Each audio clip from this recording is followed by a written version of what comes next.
प्यारे बच्चों, इससे पूर्व कालांश में कक्षा में हमने माधवी कालिदास पर कुछ सामान्य चर्चा की थी और इसके साथ साथ क्योंकि इस सत्र की आपकी पहली कक्षा थी तो पहली कक्षा में हम ये मान के चलते हैं कि आपको काफ़ी समय बाद आपसे रूबरू हो जाता है, कुछ सामान्य बातें की जाएं, आपका जो कि पढ़ाई के प्रति जो है आपके मन को वो किया जाए ताकि आपका मन जो है एक जो काफ़ी समय से पहले जो है एक पढ़ाई और आपके बीच में गैप हो जाता है उसको वापस उस गैप को ख़त्म करके और पढ़ाई के प्रति आपकी जो रुचि है उसको वापस जागृत किया जाए, बनाया जाए। तो इन्हीं बातों को लेकर के कुछ सामान्य चर्चा परिचर्चा हमने इससे पूर्व कालांश में की थी। और जैसे मैंने बताया था कि जब हम कक्षा में आते हैं, नई कक्षा में आते हैं, जैसे मान लीजिए आपने एमए पूर्वार्ध पास आउट करके एमए उत्तरार्ध में आपने एडमिशन लिया है आप, और इसलिए सबसे पहले हमारी जिम्मेदारी बनती है कि हम उसका प्रत्येक पेपर का जो है सिलेबस पाठ्यक्रम नोट करें। कई बार देखते हैं कि आपकी ये कोई स्कूल नहीं है, स्कूल में तो पूरी जो पुस्तक आपकी वो आपके पाठ्यक्रम में होती है, तो हमें स्कूल पुस्तक का ही पूरी पुस्तक का अध्ययन करना होता है। लेकिन कॉलेज में जब आप आते हैं तो देखते हैं या देखने को मिलता है कि जो पुस्तक आपके सिलेबस में रखी गई, जो पेपर में रखी गई है, कोई ज़रूरी नहीं कि उस पूरी पुस्तक जो है वो पूरी बुक जो है आपके सिलेबस में हो। कई बार जैसे मान लीजिए कोई महाकाव्य है, उस महाकाव्य के कुछ अंक विशेष जो हैं, समझ जाऊँगा सर्ग विशेष जो हैं वो आपके सिलेबस में होते हैं। जैसे मान लीजिए आपके थर्ड पेपर में जो माधवी कालिदास का रघुवंश महाकाव्य रखा गया है, उसका 13वां सर्ग जो है आपके एकमात्र सर्ग आपके सिलेबस पाठ्यक्रम में रखा गया है। इसी तरह से कुमार संभव महाकाव्य जब बात करते हैं तो उसमें 1 से 5 सर्ग तक आपके पाठ्यक्रम में रखे गए हैं। तो कई बार जब हम पाठ्यक्रम नोट नहीं करते हैं, सिलेबस को नोट नहीं करते, तो ये बहुत बड़ी हमसे भूल होती है कि हम उस पूरी ये मान के चलते हैं कि पूरी पुस्तक हमारे सिलेबस में पाठ्यक्रम में होगी। सिलेबस में मान लीजिए लिखा कि कुमार संभव, ये पुस्तक का नाम आपको पता है, तो आप ये मान के चलते हैं कि पूरी पुस्तक हमारे सिलेबस में होगी, लेकिन ऐसा होता नहीं। इसलिए सबसे पहले जब आप कॉलेज में आएँ और जब आपकी क्लास हो, या तो आप अपने स्तर पर इसकी व्यवस्था करें, या फिर जब भी आपकी क्लास होती है आप अपने टीचर से जो है ये पाठ्यक्रम जो है इसके बारे में चर्चा करें, और चर्चा नहीं पाठ्यक्रम नोट करें, लिखवा जाए, ताकि आप अपने पाठ्यक्रम के बारे में भली भांति परिचित हो सकें और उसके अनुसार जो है आप अपने पुस्तकों का कलेक्शन कर सकें, पुस्तकों का संग्रह कर सकें, उनकी व्यवस्था प्रॉपर जो कर सकें और अपना अध्ययन आगे जारी कर सकें। तो इसी के तहत आज इस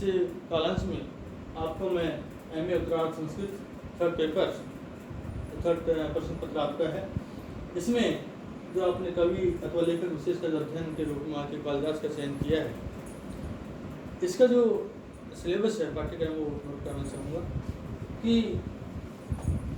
माधवी कालिदास की 7 रचनाएं जो हैं वर्तमान में हमें देखने को मिलती हैं या पढ़ने को मिलती हैं। उनमें सबसे पहले इनके 2 महाकाव्य हैं, पहला रघुवंश महाकाव्य और दूसरा आपका कुमार संभव महाकाव्य। इनकी 3 नाटक हमें मिलते हैं। 3 नाटकों में पहला अभिज्ञान शाकुंतलम नाटक, जो उनका विश्व प्रसिद्ध नाटक कहा जाता है, और इसकी वजह से विश्व जनता इन्हें विश्व कवि की उपाधि देने के लिए बाध्य हुई। दूसरा नाटक इनका विक्रम और उर्वशी, और तीसरा मालविक अग्निमित्रम। नाम से इनके 3 नाटक साहित्य जगत में प्रसिद्ध हैं। इसी तरह से इनकी 2 रचनाएं अन्य हैं, जो जैसे कि मेघदूत नामक खंड काव्य और आपका ऋतु संहार नामक खंड काव्य। ये 2 रचनाएं हैं, 2 रचनाएं खंड काव्य की अथवा गीति काव्य की श्रेणी में आती हैं। मेघदूत नामक खंड काव्य एक दूत काव्य परंपरा में इसका महत्वपूर्ण स्थान है। इसी तरह से जो ऋतु संहार आपका इनका खंड काव्य है, काव्य है, उसमें भारत की 6 ऋतुओं का बड़ा ही मार्मिक जो है एक वर्णन किया गया है। 6 ऋतुओं के बारे में विस्तार से माधव कालिदास ने जो है बताया है। तो इस तरह से ये जो इनकी 7 रचनाएं हैं, ये आपके इस थर्ड पेपर के पाठ्यक्रम के रूप में रखी गई हैं, जिनका कि आपको अध्ययन करना है। अब एक बात आती है कि जो थर्ड पेपर का विकल्प के रूप में जो कालिदास, माधव कालिदास को लेकर विशेष का अध्ययन जो आपको रखा गया है, अन्य पेपरों की तरह ही यह पेपर भी आपका 100 नंबर का होगा और इसकी अवधि भी आपकी 3 घंटे की होगी। 100 नंबर का जो आपका पेपर है, इसमें जो है जैसे यूजी क्लासेज में आपके प्रत्येक प्रश्न पत्र में 10 नंबर का संस्कृत भाषा के माध्यम से एक क्वेश्चन आपको आता था और 90 नंबर का 90 नंबर का पेपर आपको हिंदी भाषा के माध्यम से करना होता था। अब चाहे आप उसको हिंदी भाषा में कर सकते हैं, इंग्लिश का अंग्रेजी भाषा का चयन कर सकते हैं और संस्कृत भाषा का भी चयन कर सकते हैं, लेकिन पाठ्यक्रम में सिलेबस में सिर्फ आपका 100 में 10 नंबर का मैटर जो है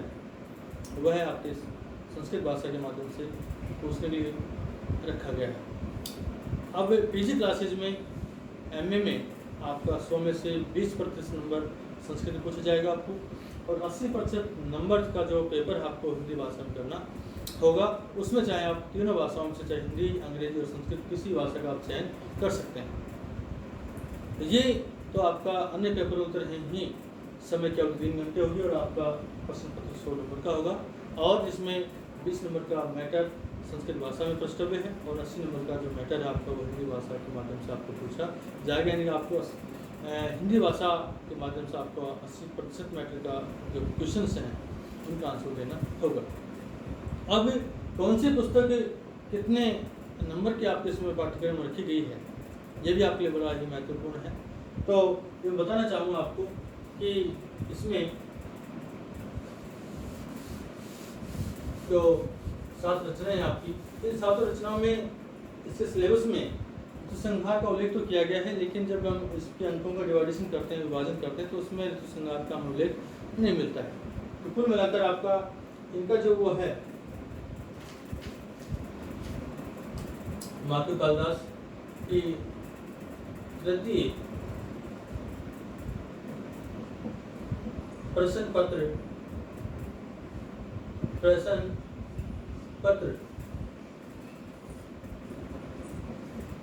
पाठ्यक्रम,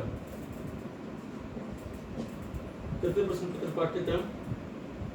इसमें इनकी आपकी 7 रचनाएं हैं और जैसे पहली रचना आपकी दो महाकाव्य आपके इनके रघुवंश महाकाव्य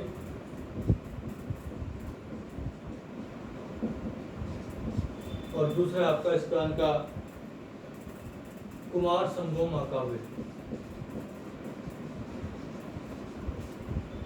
कुमार संभोम महाकाव्य। तो ये आपका 2 टन के महाकाव्य और 3rd नंबर पे आपका इनका आता है 3 के नाटक हैं, जिसमें अभिज्ञान शाकुंतलम, अभिज्ञान शाकुंतलम, दूसरा है आपका विक्रमो रोसिये और तीसरा इनका नाटक है आपका मालविक अग्निमित्रम, मालविक अग्निमित्रम। 3 के 3 नाटक हैं और तीसरा मेघदूत, खंड काव्य और दूसरा इनका खंड काव्य है आपका ऋतु संहार नामक खंड काव्य। ये इनकी आपके सामने 7 रचनाएं हैं, इनका मैंने मैनुअली किया श्यामपट के ऊपर। और अब इनका जो नंबरों का डिवाइडेशन है, इनका विभाजन है, वो अलग अलग किया गया है।